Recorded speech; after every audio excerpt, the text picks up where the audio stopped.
नमस्कार दोस्तों, चाणक्य ट्यूटोरियल के YouTube चैनल पर आप सभी का स्वागत और अभिनंदन है। दोस्तों, जैसे कि हम लोग पिछले 3 क्लास जो किए हम लोगों ने किया, और ये श्रृंखला जो हिस्ट्री की MCQ की लेके चल रहे थे 10 क्वेश्चन डेली, उसी को आज फिर आगे बढ़ाएंगे।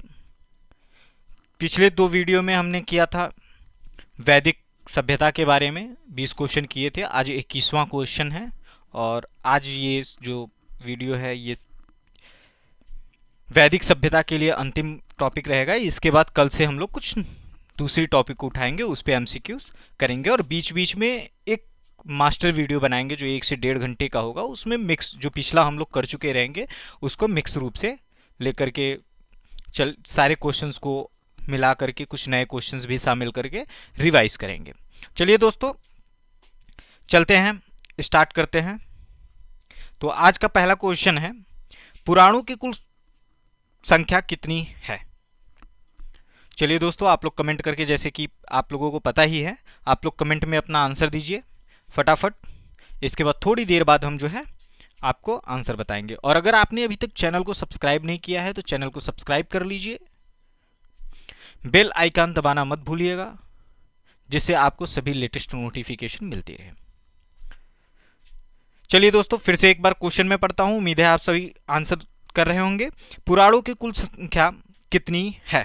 Option A 20, option B 16, option C 14 और ऑप्शन डी 18।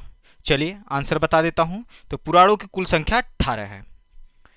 अगले क्वेश्चन की ओर चलते हैं दोस्तों। उसके पहले अगर आपने वीडियो को लाइक और नहीं किया है, शेयर नहीं किया अपने दोस्तों के साथ, तो लाइक और शेयर कर दीजिए।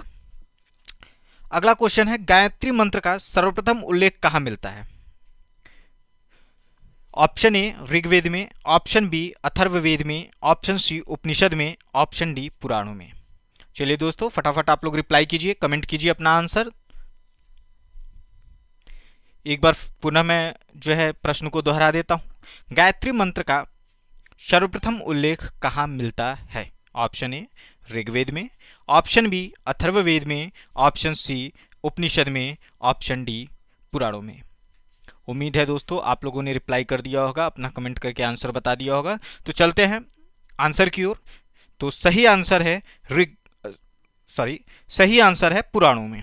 तो गायत्री मंत्र का सर्वप्रथम उल्लेख जो है पुराणों में मिलता है। अगला क्वेश्चन है दोस्तों 23 नंबर, वैदिक धर्म का मुख्य लक्षण इनमें से किसकी उपासना थी? एक बार पुनः रिपीट करता हूं, वैदिक धर्म का मुख्य लक्षण इनमें से किसकी उपासना थी? ऑप्शन ए प्रकृति, option B Pashupati, option C देवी माता और ऑप्शन डी त्रिमूर्ति। चलिए दोस्तों, आप लोग कमेंट करके अपना आंसर बताइए।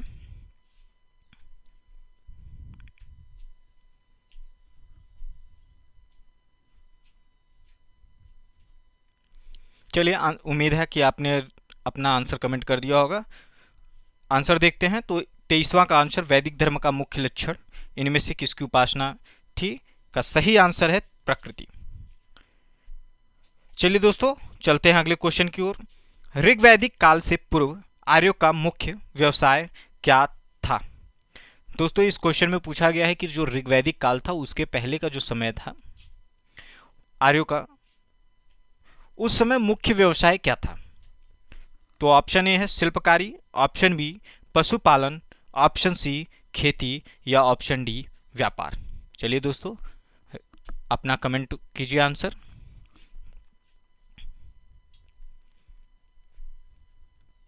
दोस्तों, अगर आप पिछला वीडियो भी देखना चाहते हैं, जो पिछली सीरीज है, श्रृंखला है, उसको देखने के लिए आप जो है चैनल के प्लेलिस्ट में जाकर के वहां से जो है हिस्ट्री बाय मित्र वसु के नाम से एक प्लेलिस्ट बना हुआ है, उसको ओपन करके वहाँ पे मेरे द्वारा हिस्ट्री के कराए गए सारे जो क्विजेज हैं, MCQ सीरीज़ है, वो आपको मिल जाएगी। तो वहाँ से जाकर के आप पुराने जो सीरीज़ हैं उनको भी पुनः एक बार रिवाइज कर सकते हैं, या अगर आप नए हैं तो वहाँ से जाके पिछले जो अगर नहीं देखा है तो उसे भी देख सकते हैं। चलिए, इसका सही आंसर मैं बता देता हूँ। तो इसका सही आंसर है पशुपालन। तो ऋग्वैदिक काल से पूर्व आर्यों का मुख्य व्यवसाय क्या था? तो पशुपालन जो है वो मुख्य व्यवसाय था। अगला आंसर है 25वां, 4 आश्रम निम्नलिखित से संबंधित हैं। पूछा हुआ है जो 4 आश्रम हैं, जैसे तो उसमें 4 आश्रम निम्नलिखित में से संबंधित हैं, तो किससे संबंधित हैं? तो 4 आश्रम के बारे में जैसे है ब्रह्मचर्य, गृहस्थ, वानप्रस्थ और सन्यास। ये 4 आश्रम जो है वो किससे संबंधित है? तो चारों आश्रमों का जो मैं नाम है वो बता दिया हूँ, हिंट दे दिया हूँ, तो उम्मीद है आप लोग ऑप्शन में से एलिमिनेट कर लेंगे। तो ऑप्शन ए है जीवन के चरणों से, ऑप्शन बी है जाति से, ऑप्शन सी है राजाओं और महात्माओं के निवास स्थान से, और ऑप्शन डी है आर्य समाज के धार्मिक और पूजनीय स्थल से। तो दोस्तों आपको अनुमान लग गया होगा कि इसका सही आंसर क्या है, तो उम्मीद है आप लोग फटाक से इसका रिप्लाई करेंगे। तो चलिए मैं इसका सही आंसर बता देता हूं। तो इसका सही ऑप्शन है ऑप्शन ए, जीवन के चरणों से। चलिए अगले क्वेश्चन की ओर चलता हूं। 26वां क्वेश्चन है, वैदिक साहित्य में प्रयुक्त ब्रीहि शब्द का अर्थ है। जो ब्रीहि शब्द है उसका वैदिक साहित्य में क्या अर्थ है पूछा है। तो ऑप्शन ए है जौ, ऑप्शन बी है तिल, ऑप्शन सी है गेहूं और ऑप्शन डी है चावल। जो ब्रीहि है वो वैदिक साहित्य में प्रयुक्त ब्रीहि शब्द का अर्थ क्या है? ब्रीहि शब्द किसके लिए प्रयोग किया गया है उसका अर्थ पूछा हुआ है। तो इसमें से 4 ऑप्शन हैं आपके पास, जौ, तिल, गेहूं, चावल। चलिए आप लोग फटाक से आंसर दीजिए। उम्मीद है कि ये आंसर तो आप लोगों में से किसी का गलत नहीं होना चाहिए। चलिए इसके आंसर की ओर चलते हैं। तो इसका सही आंसर है ऑप्शन डी, चावल। चावल को ब्रीहि कहा गया है। पाणिनि किस विषय के प्रसिद्ध विद्वान थे? देखिए पाणिनि के बारे में पूछा है कि पाणिनि जी जो हैं वो किस विषय के प्रसिद्ध विद्वान थे। तो ऑप्शन ए है भाषा और व्याकरण, ऑप्शन बी है आयुर्वेद, ऑप्शन सी है खगोल विज्ञान और ऑप्शन डी है जीव विज्ञान। तो चलिए आप लोग इसका रिप्लाई कीजिए, फटाफट कमेंट कीजिए और सही आंसर की उम्मीद है आप सभी से। दोस्तों उम्मीद है आप लोगों का जो तैयारी है वो अच्छे से चल रही है।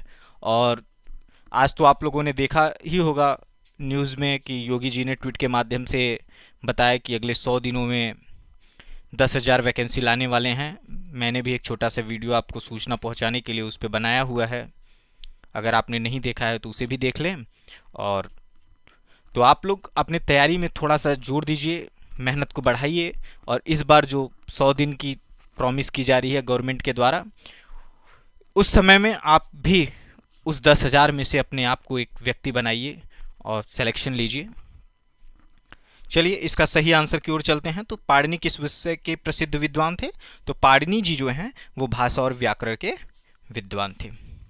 अगला है, आर्य समाज वर्णों में विभाजित था। आर्य समाज डैश वर्णों में विभाजित था। Option A 2, option B 3, option C 4 और ऑप्शन डी 5। दोस्तों इसमें पूछा हुआ है कि जो आर्य समाज है वो कितने वर्णों में विभाजित था। तो ऑप्शन दिया हुआ है 1, 2, बी 3, सी 4 और डी 5। चलिए सही आंसर जो है कमेंट करके बताइए। दोस्तों मैं एक बार आप लोगों को धन्यवाद करना चाहूँगा कि सीरीज जो है आप लोगों को पसंद आ रही है, रिस्पांस अच्छे मिले हैं और उम्मीद है कि ऐसे ही आप लोगों का प्यार हम लोगों को मिलता रहेगा। तो चाणक्य की टीम की तरफ से मैं आप सभी को बहुत बहुत धन्यवाद देता हूँ और चलता हूँ इसके सही आंसर की ओर। तो इसका सही आंसर है 4। आर्य समाज जो है वो 4 वर्णों में विभाजित था। तो दोस्तों आज इतना ही रखते हैं, कल एक नया सीरीज तो यही रहेगा, माफ़ कीजिएगा, एक नए विषय एक टॉपिक पे लेकर के हिस्ट्री के एक नया टॉपिक लेंगे, उस पर जो है कुछ क्वेश्चंस करेंगे और आप सबको उम्मीद है बहुत पसंद आ रहा होगा ये सीरीज। तो वीडियो के अंत में बने रहने के लिए आपका धन्यवाद।